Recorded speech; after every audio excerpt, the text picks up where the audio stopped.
Bugün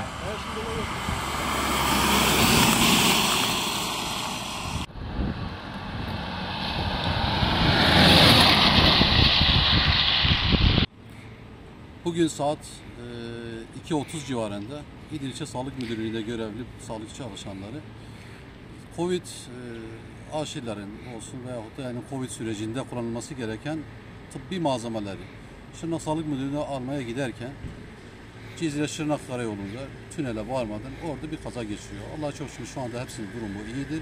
Bir kişinin şu omuzunda biraz çatlaklık vardır. O da ortopedi değerlendirecek inşallah. Herhangi bir hayati tehlikesi yoktur. Kendilerine çok geçmiş olsun dileklerimizi iletiyoruz. Allah'tan şifalar diliyoruz.